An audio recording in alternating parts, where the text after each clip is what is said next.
Hello, everyone, and welcome to the Truth Couch. I'm Anieyah Nowell, and today I am here with the person that has given me gray hairs, probably responsible for like a couple of my stretch marks, child. Um, my daughter, Anieyah. Hi, Anieyah. Hi. Welcome to my couch. Thank you for having me. Look at you. Thank you for having me. No, but I really wanted to have this conversation with you because you turn 16 actually tomorrow. I do. Huge deal. And it's crazy because I would say the year leading up to your 16, I've watched you grow into like this different level human being. Okay. I've seen you go through like one of the toughest challenges. I've never been through anything like that. And come out of it like a phoenix, right? So I want to cover that. I want to talk about your journey. I want to talk about, what you've gone through in the past year to get to this place and how it feels to be 16 in this world that we're in. So let's start off. Let's start off with high school, right? I'm jumping right to high school. I'm skipping middle school. Like, we know middle school. Like, tell me a little bit about your middle school life. Like, what was middle school like? I feel like middle school was just like, it was more carefree. It wasn't as serious as high school is. I felt like I could be myself a little more, but like in a more like carefree way where I didn't have to worry about what I was doing and how I was doing it. But in high school, like, you had to like get serious. Yep.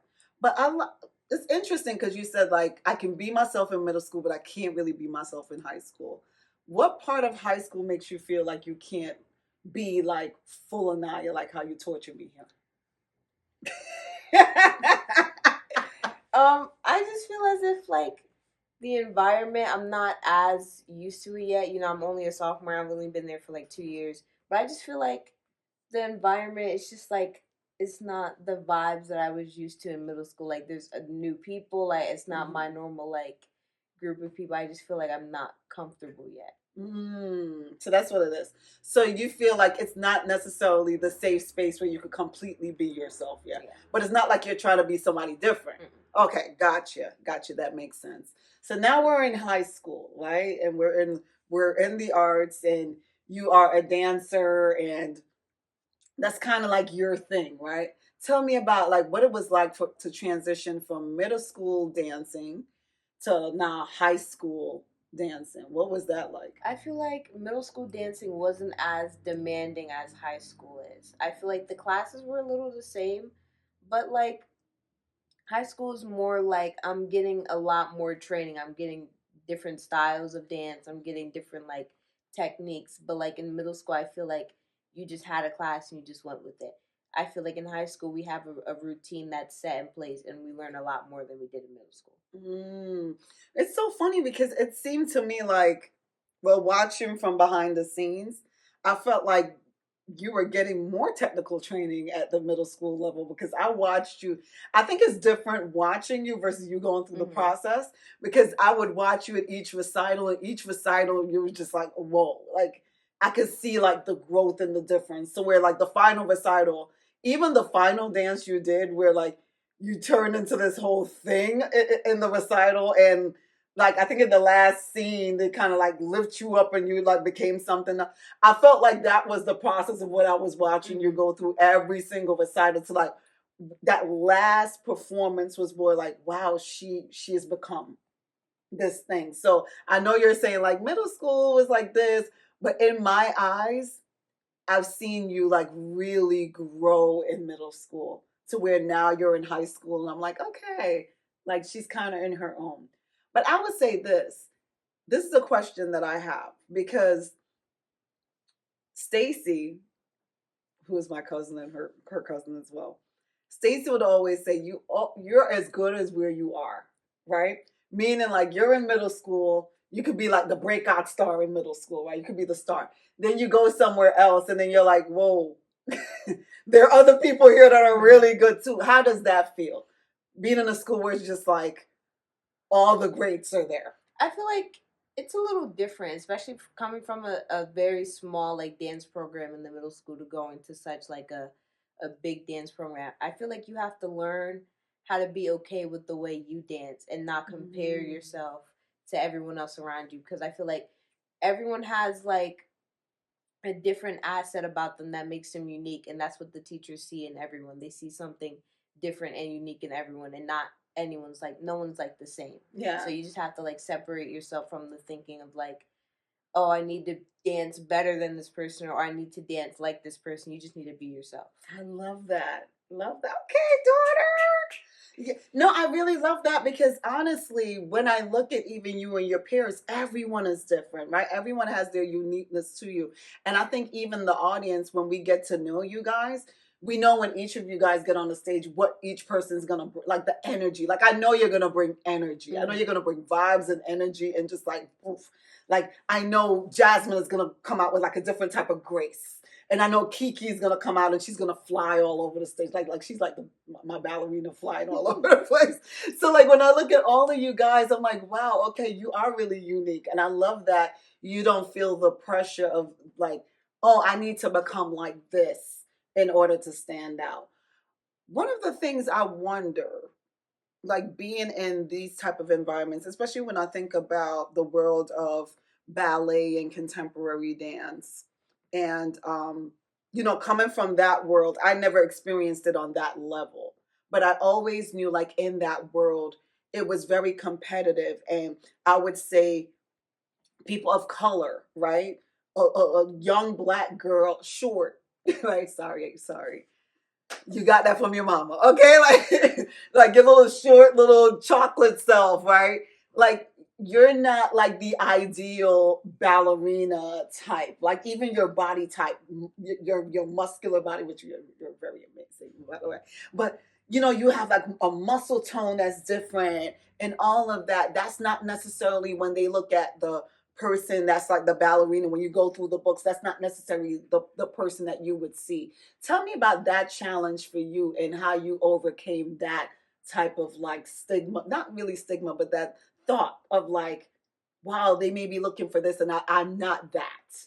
I feel like you just also like going back to what I said earlier, you have to be comfortable with your own self. I feel like being like from my freshman year, being like the only black girl in the classes that I took, I feel like it didn't take much of like a toll on me, but it made me realize like being different is good. Looking the way I do is good, because I Mm-hmm. feel like I get eyes on me that people that look when they look all the same, like you have the same stereotype. I feel like Mm-hmm. it gets a little like, I don't want to say like boring, but like it's like the same and they like want something different. So I Yeah. feel like you have to like learn to like live with yourself, especially like with my body type too and like how I'm short. I feel like it's just like something you just have to like learn to deal with. And it's like you don't have to be that prima ballerina. Like you can be something else and Yeah. still be great. I love that. I love that. So you went through your first, not your first competition season, but your first competition season where you were able to do your solos, and you like smashed the season, right? The entire team did. Honestly, like I felt like last year was like the year of Steps in Time, right? And that's the dance studio that she attends. If anyone wants to inquire about it, Miss Kathleen.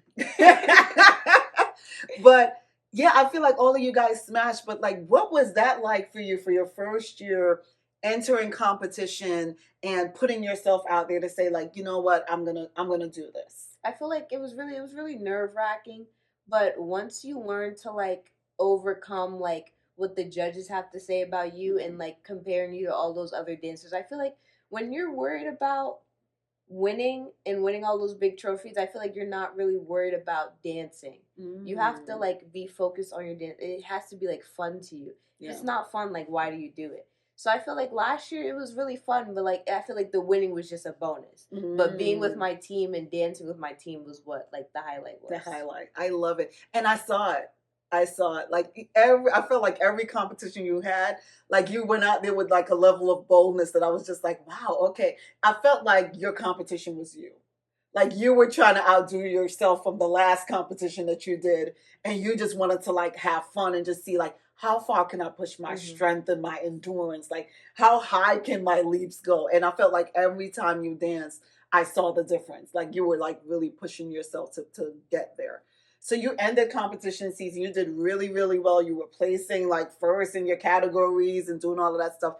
Really proud of you as a parent seeing that, and being that you didn't dance like all the years of your life. I think, what year did you start? I think I started 10 to 11. 10, right? Like, I think around 9, 10 you started. But yeah, you end up like just catapulting to like another level with that. But I think it was just naturally in you because your mama was a dancer back in the day, child. You know what I'm saying? But it was a different type of dance. It was like Jamaica head top type of dance. Okay, I'll talk to you about that another time. Okay, don't judge. Okay, I feel the judgment coming on. But yeah, that was different. And I did the cheerleading type of stuff. But I always wanted to dance. I always wanted to dance. But I think growing up the way I grew up and the things that were happening and where I was, I didn't really have the opportunity. And as a parent, that's what you want. You want to give your kids the opportunities that you didn't have. And I know in the beginning you killed us. Like, you really wanted to do gymnastics at first. And then you switched. You switched out of nowhere. You're just like, I want to dance. Like, let's do that. And it was right when we were getting ready to sign you up for gymnastics. You just switched on us. And I always wondered, because your cousin did gymnastics and she was amazing at it. I always wondered, like, should we have done both? But I think you're where you need to be. I think you're where you needed to be. So I'm going to get a little bit deeper. So right after competition season, you closed that out amazing.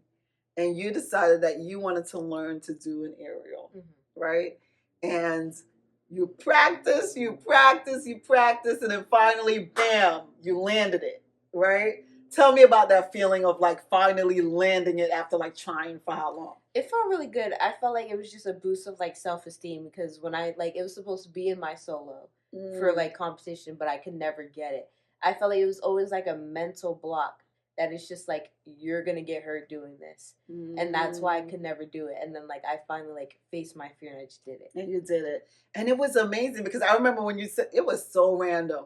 You just sent me that video, and I was like, oh my God, she finally landed it. It was like one of those moments of just like, okay, she's landed this thing now. You have reached like a level of like unstoppable, right? Because I felt like that was the only thing left for you to just like check off on the box and say like, all right, I got this.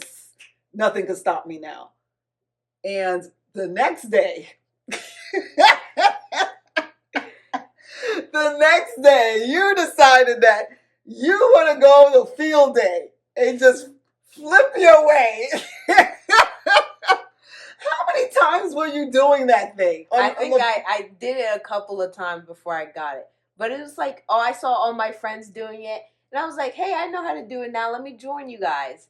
And I was doing it a couple of times and I couldn't get it. I was like, oh no, did I lose it? Yeah. And once I finally got it, it was like, nope. That went was right it. down. Yep. Oh my God. So you did that aerial on grass. Yep. Out there on the field. Landed it, but fell. And you tore everything up. Everything up. Oh my God. Okay, so Anieyah tore her ACL, meniscus, fractured was it your knee? No, it was like my patella spine. Fractured, and like bruised your knee so badly. Like, it was so red. You did all of that in one shot. Like, usually an athlete would like do one thing. But you tore everything up that you could possibly do. But I have to say, as a parent, getting that phone call was like, oof. I remember I was sitting in a meeting and the phone rings and I see it's the school. And I'm thinking like, oh, maybe I'm just not feeling well, or just something random happens. And they're like, I could just tell from the way they came on the phone that it was something different. And I just kept hearing you in the background saying, Mommy, I'm sorry. And I'm like, oh my God, what did she do? And then, the way the nurse described it, she's like, she's doing an area. She took a fall. She says it doesn't hurt too much, but she's really crying. I think she's more upset that she's injured or whatever. Please come get her. And I remember sitting there for like a good 10 minutes. Like I couldn't get up. And I needed a minute.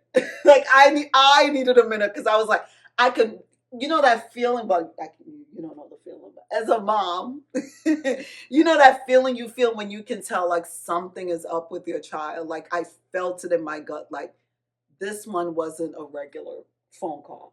And I remember getting in the car and I'm driving. And I remember in the car, I was just praying, praying, praying. And I had to like pray away my thoughts too of like where my mind was going and the things I was thinking of just like, oh, could be really bad. Like, did she do this? Did she do that? But I remember praying and I remember one of the things that I said, I was like, God, no matter what it is, you're still God and you're still good. And I think the reason why I said that is because sometimes things happen and you would think like, God, why did you allow this to happen? You're a good God. You're supposed to be protecting my children and protecting me and all of that stuff. So I felt like I needed to say that out loud just to remind myself that no matter what happens in life, like God is still God and he's still good. Like, and things happen to everybody, but it's how you come out of it. So that's what was happening with your mama on the drive coming towards you. But when they wheeled you out of there, when they pulled you out of there, I was like, all right, I have to put my feelings to the side because I felt like I was about to break down. Like, what was your feeling in that moment of just like, See, it didn't like it felt uncomfortable, like the injury and all. Like I don't remember feeling like actual pain, but I think what really upset me was like I came out of a good season and that just happened. It was yeah, supposed to be bigger and better. I wasn't supposed to take this big step back. I can see you. I can see. It's okay. Listen, safe space. If you want to cry, you can cry because I'm quite sure I'm gonna cry too. Okay, but no, like I think that's what it was too. I had just came off of this amazing trip to Liberia, right? And I did all this work in ministry, and it was such a high. And we worked with like 100 children, and we provided all these things. And I came back, and I was just like, "Oh my God, I'm doing this ministry work and my kids are thriving and things are going in a positive way." And then that was just like, boom, this hit that just came out of nowhere. And I'm like, wow, okay, okay. And I think I was in this level of shock that I was just like, okay, I just feel like I need to put my feelings to the side for a second and just make sure that I'm there for you, supporting you, praying. Because I remember immediately when you came out, I kept saying, we're going to pray. And I prayed over you at the time. And, we just drove. Were we in silence? I think we drove in like silence going to the hospital. But I was just trying to be prayerful and praying over you and just praying like it wasn't the worst. That it was like maybe you just sprained something really bad or whatever. What was it like to hear it was that? I feel like it was really upsetting because we were thinking it was just like a fracture or something like that. I feel like it was upsetting, but I just had to keep remembering that, like, God has me. And it's like He's gonna get me through this. Yeah, like it was tough. Like especially because first we heard like it was ACL, but then it just kept going. It was like then we went back. It's like, oh, it's that and a meniscus. It was but the funny thing was when he went in there, he realized that was torn too. When he went in there, he was like, yeah, this was fractured, her meniscus. We had to fix that too. But it was one of those things where I was just like, okay, I felt as a parent, and I mean, sometimes you feel like that more than once, but this was like the first solid time as a parent where I felt like I had no control of the situation. Like as a parent, you feel like, okay, when it comes to your kids, like you can protect them, you can cover them. Like there's certain things you feel like you can control. I felt like this time I felt like God took me out the driver's seat completely and was just like, she's my child and I'm going to take it from here. That was hard for me.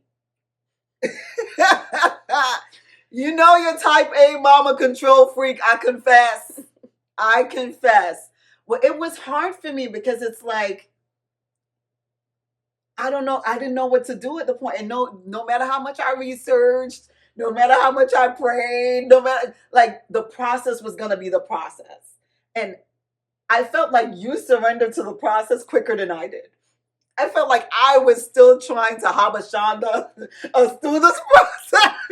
Like I was still like, no, God, you're gonna touch this knee, and a miracle is gonna happen. And a matter of fact, I remember we did experience a couple miracles, like quite a few actually. Mhm. I remember one day I was praying, and because you needed to get to a certain place before you even had the surgery, you needed to be able to walk.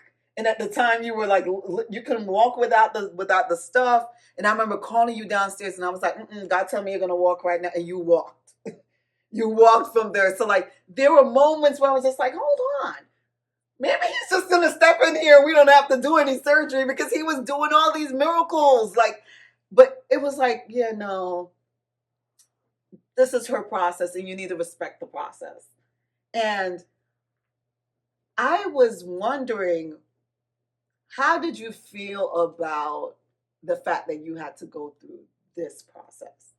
I feel like that was a little hard for me because it was like I had to step back and watch everyone do the stuff I wish I could do. But I felt like it was a well needed break. Like I felt like I needed that break as much as I didn't want it. Yeah. I needed it. Yeah. Yeah. I think what I'm going to ask you this, because I want to pick your brain, and I'm going to tell you what I learned from it. How much of your identity is in dance? A lot. A lot. And it shouldn't be like that, but I feel like that's just the way I'm wired. Mm. And when you say a lot, talk to me. Like, how do you see yourself when it comes to, like, your identity in dance? Like, how, explain that to me. Like, talk it out a little bit I more. just feel like, I don't know, I feel like dance is like I'm meant to be a dancer. Like I feel like dance is a part of me and I'm a part of dance. I feel like we're just like, it's just one. And it's Yeah. not like two separate things. And talk to me about your identity in Christ. What does that look like for you? I'm still working on my relationship with him, but I feel like ever since this whole injury, I've been taking a step back and letting him, like, really be in control of my life, and I'm really like learning how to walk with him. And it's so funny you said that, because I literally had a dream, and my dreams are weird. But I had a dream about you. You're supposed to, well, I thought you were going to get into this taxi cab. And I'm like, oh my God, does she know how to get the cab? Does she know where to go? Is the cab going to take her to the right place or whatever? And I saw a flash of you with the cab, and you were walking alongside the cab. And a taxi cab could be like God, the vehicle, right? And seeing you walking alongside of it was just like, oh, okay, she's walking with you now. It's different. But one of the things that God was showing me was how much your identity was wrapped in performance. It was all about your talent and all about dance, and even showing how much, like, you're a child. You're like me. We have a lot of talents. Like, God has blessed us to have a lot of talents, to be able to do a lot of things. But we have like one or two primary things that we really love to do. Like, I really love to write music, right? Like, that's one of the things that keeps me going. In the middle of chaos, I could just sit down and say, okay, I'm going to center myself and write a song, right? Dance is that for you. But I had to learn that my identity was not in my gifts. My identity was actually in Christ, right? And when your identity is wrapped in your gift, when you lose it, you feel like you lost yourself. And that's what I felt like I was experiencing with you. And I was experiencing it myself, where I felt like, oh my God, I didn't realize I was looking at you like your identity was wrapped in dance too. Like, my worry was like, oh my God, am I ever going to see her dance across that stage again? Like, is this it? Is her dance career over? Was her first competition, or first solo competition, was that the grand opening, grand closing? And that had me in a depression. Like, I literally was like fighting depression in my room. And like Stacy and my prayer group and Auntie Anna, all these people had to be like holding me down and praying for me and keeping me going because I didn't realize, like, wow, like those were the things that were going through my mind, but I didn't realize that I was projecting that identity crisis onto you as well because you were going through that, but also I should be the one there telling you, which I think I was telling you that, but I think telling you and my behavior was two different things. Right? It's one thing to say, but I needed to be really affirming you that your identity was not wrapped in dance. And I hope I did it enough for you. Enough. I'm learning. I definitely learned through the process, but that's one thing I could say God was showing me for you was that your identity isn't in dance. And not only that, outside of that, you had so many different talents that I felt like He wanted you to tap into at the time. And I feel like you really loved dance so much that you pushed yourself back there. But like, you really wanted to do photography. You really are a great actress. Like, you can do art too, but even though you don't really like it like that, but you can draw. Like, you have a lot of talent. You can sing. You can actually write and rap, even though you don't invest in it, but you really can. So it's like you had all of these other things that you could have developed during the time, but like you really love dance. But I think bigger than that, He was trying to show you like your identity was in Him because like you're bigger than dance. In His eyes, whether you dance again or not, you're still Anieyah. You're still His daughter. He still loves you. He still sees you as fearfully and wonderfully made. He made you the way you are, right? He gave you the gifts, but He didn't give you the gifts for it to become your identity. He gave you the gifts for it to like glorify Him and for Him to get praise out of you.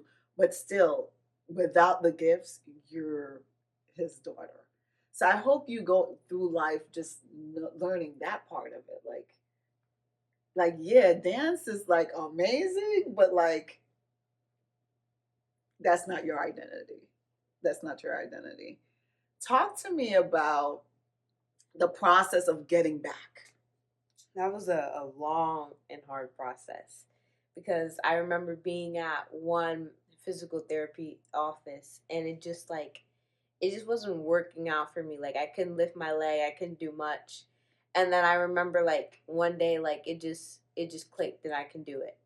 And then we switched to another and I felt like it was going way better and I was actually focused on actually getting myself back. I feel like when I was at the first one, I feel like I was cruising through it, but I wasn't really focused. And I feel like when I switched, I feel like no, I really need to like lock in and like I need to like get back to where I need to be so I can dance when I want to dance and how I want to dance. Talk to me about this was like miracle number two. Like you just glanced over it just now, but talk to me about miracle number two. Okay. The the day you heard from the doctor that you were behind. So at this point, I think 3 months in, you should be able to do a straight leg lift. You still couldn't. You were doing other things, but could not do the straight leg. And it was so interesting to me because like the other things you weren't even supposed to be able to do those, like, but you couldn't do the one thing that was like their indicator that you were on the right track, right? And I really want to make that point that it was their indicator because it wasn't God's indicator because like the other things like you were like checking off that they weren't even ready for you to check those off yet. But the thing that they wanted you to check off, you didn't check it off yet. And the doctor says to you, I don't think you're going to be ready to do that dance. And I think because you had that date in your head, right? December. Mm-hmm. He was like, I think you need to take that out of your head right now because I don't see you being able to do that. Tell me about like that moment. That was really hard for me because that was what I was really focused on. I wasn't really like focused on anything else because it was another performance in like November, I think, yeah. And I was like, I know I'm not gonna be ready for that. Like I just know in my head, like it doesn't even matter like how I feel. It's like I just know like my body wouldn't be ready for that. Right.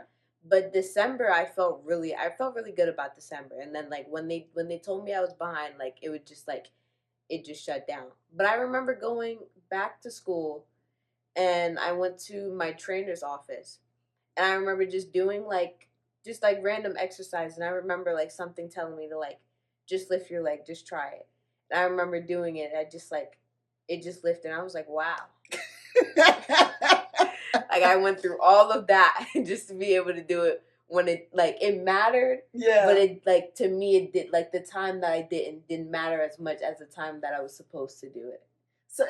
So that's interesting because you wanted to do it at the doctor's office to show them like, hey, I'm ready. Mm-hmm. But God said no. But within 3 hours of you being in school, and I think that number 3 is very, very important. Just like that, you send me a video of you lifting the leg, right? What do you credit that to? Because like, I'm listening to you as a mom, as someone that's like, I'm locked in with God, right? I'm just like, oh, she's like, she heard the Holy Spirit tell her to lift that leg.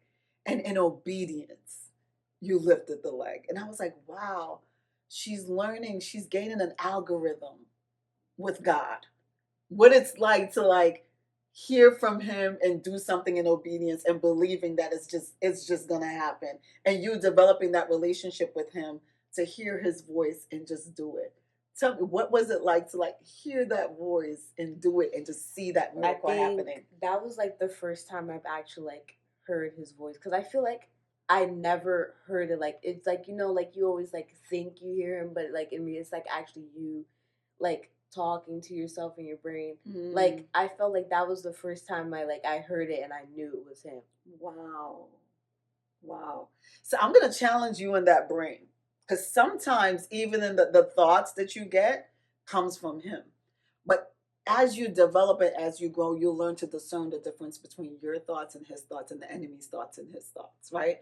So sometimes it really is him in your mind giving you those thoughts and ideas, right?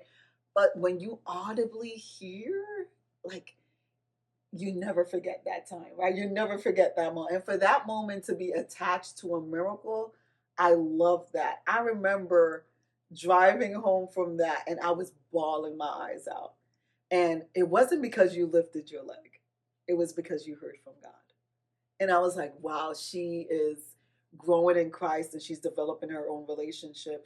And it kind of affirmed to me that I can trust him with you, because that was my lesson through the entire process was like, are you going to trust me with my own child? Meaning you're his child. I'm just someone that I'm the caretaker. Like he's just trusting me to take care of you physically, but you're really his child. And how dare me not trust him with his own creation, right? But it's one thing to like trust God with yourself or trust God with other people, but with something that you love, somebody that you really care about. Yeah, it was challenging for me, but it was that moment for me that made me say, okay, I can really trust you with her because you have a journey that's going on with her, and I know that when you come out of this, that you were gonna be better, you're gonna be different. And that's something that Stacy kept saying too, like when she comes out of this, Andrea, she's gonna be a beast because Stacy tore her ACL twice in gymnastics, both legs. Like so she's gone through the process. So that's why I loved allowing you to lean on her with certain questions and things like that, because she was like the confirmation to me that you're gonna make it out of this. Because if she made it out of it twice, like you'll make it out of this for sure. Tell me about the comeback. I feel like that was like I feel like it was it's slowly coming back, but I feel like the show it was good. I'm not gonna say like it was like the best. I feel like the show was good. I feel like the show was just like a pregame. But like I feel like competition season is gonna be like the Super Bowl of it all. Okay. But like I feel like the first game was when I showed like we do like this thing where we do like showings in our school, like for our dances for quilt. And I just remember that was like the first time like all my friends like actually like saw me dance again. And I remember like finishing and everyone was like, yeah, the comeback's gonna be good.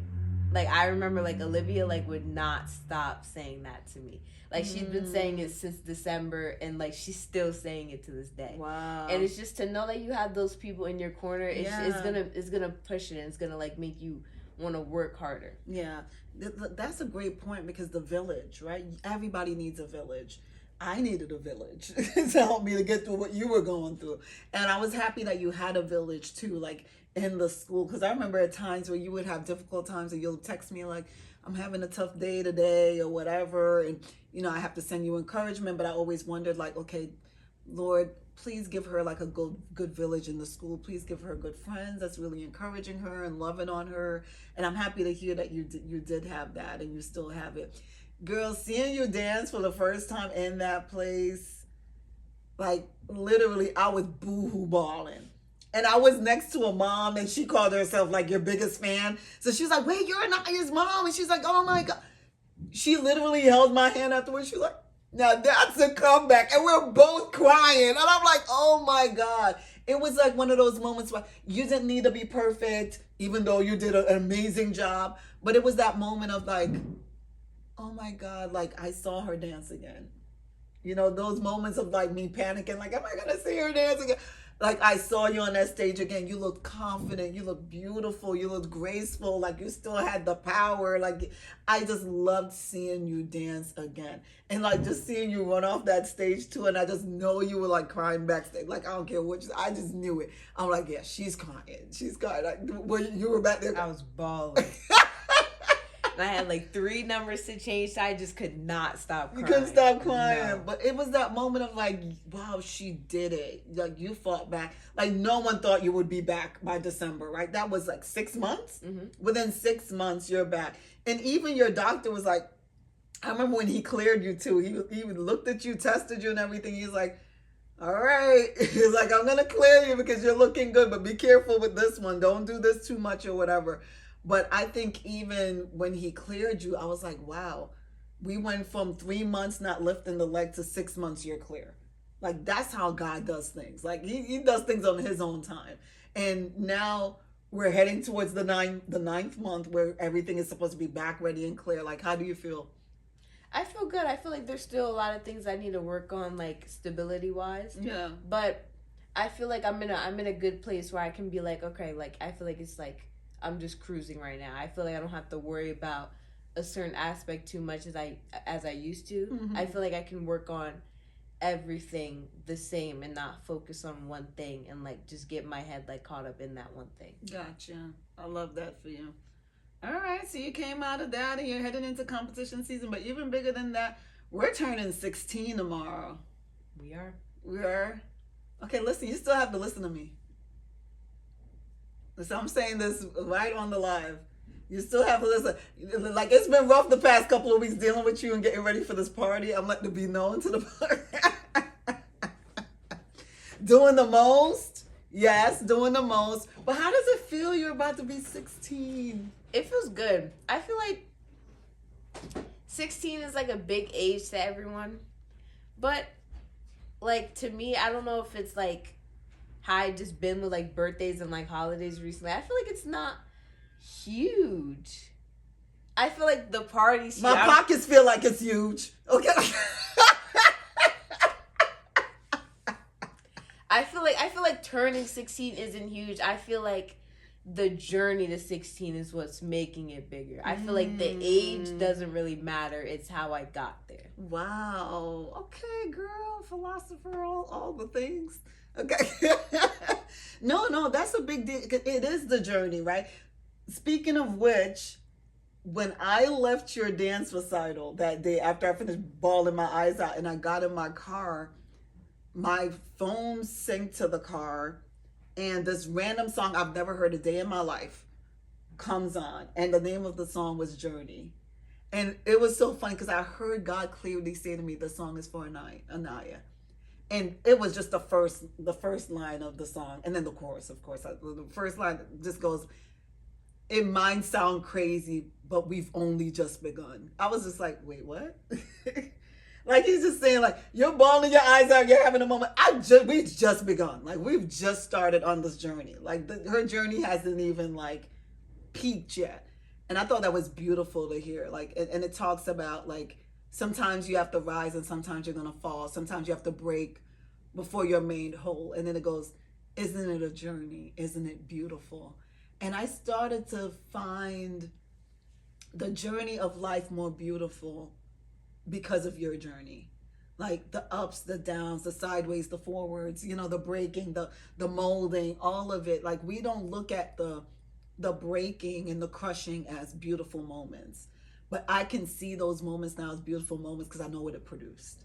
Like this version of you, I'm loving it. Even though it annoys the crap out of me, I'm loving it. I'm loving the growth. I'm loving seeing you and God. And, like the way you call me randomly out of nowhere and be like, Mom, I'm trying to figure out the scripture. I don't really understand what it's saying. But me just glean, like beaming on the inside because I'm like, oh, she's reading the Bible on her own. Look at her. Like, I'm just loving your journey. And I love that the fact that you just said that, like, wow, it really is the journey. It really isn't about like, oh, I hit 16. I love that for you, girl. I love that for you. But I think for me, like, I'm still in shock that I have a 16-year-old for one, because I still feel 15 half the time. Because I'm just like, a lot of the things of my childhood that I wanted to experience, I feel like now I can just naturally do it. So I feel like I'm still reclaiming some of my childhood while still being an adult.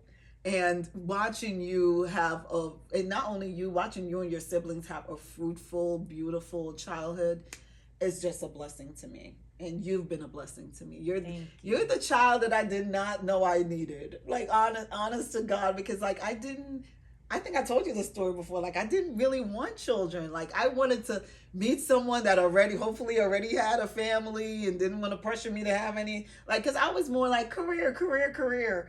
But then like when I had you, you centered me like in a way that was like, oh wow, okay, this is a part of life. This is beautiful. I can do this and be a mom. I can do all these things and balance. Well, I wasn't great at the balancing, but I tried. I tried, but I thank God for the blessing of me. You're the child my first child I gave birth to, but you're not my first child. Of course, I had two kids before that, but you're the first child I gave birth to. But I think you brought a different type of meaning to the journey, and I love that. So 16, what do you see? I see I see me growing more in God. I see me like walking alongside him a lot more. Mm-hmm. But I also see me growing as a person. Like I don't want to say like outside of him, but I kind of want to say like outside of him. Mm. Like maturity wise, I see Mm. myself growing. Gotcha. Now I get what you're saying when you're saying outside of him, because but the funny thing is it's still together, right? Mm-hmm. Because even maturing, like God helps you with maturity. He helps you with all things. So don't leave him out of any of your process. But yeah, I see you growing and maturing and doing all the things, and yeah, I'm happy. So happy 16th birthday to Thank you, you. Miss Anieyah Divine. And I'm looking forward to many more journeys with you. If you can share one thing with the audience, whether it's like a word of encouragement or something to wrap up your journey, what would it be? I say keep being you no matter what you're going through. Um you're going to be faced with challenges that you might want to be a different person, but I promise you someone out there will see you for who you are and you can't change that for anything. I love that. Be you. Be great. I love it. Keep your light on. Keep it. Oh, you Oh, weren't there. what I Oh, miss? you What did I miss? weren't there. The pastor was talking. He was like, you got to keep your light on in Christ. Like, you might go like somewhere and like people might not see you, but you got to keep your light on because then other people will see you and you'll drift towards those people that actually want to work with you if you keep your light on. Ooh. I remember that. Okay, that was Pastor Phil from Shiloh. Shout out to Pastor Phil from Shiloh, okay? Teaching the kids the way, okay? That's why it's important to have pastors out there that really can connect with the youth in their messaging. I think like the way he preaches, he connects with everyone. So shout out to Pastor Phil at Shiloh. Yeah, so thank you for that word of encouragement. And look You're at that. welcome. You dropped a little sermon at the end. You stole the sermon, but it's okay. I'm quoting the sermon. You're quoting the sermon. Okay, thank you. Well, thank you guys for joining us. Maybe we'll have some more conversations because I do want to talk about more of your, like your school life and some of the things that you guys go through at school too. Like, I want to know. I want. But thank you guys for tuning in. Thank you, Anieyah, for being vulnerable and talking to us about your life. And this is the Truth Couch. Tune in next time. We're on this platform. The scales are balanced. Have a good one.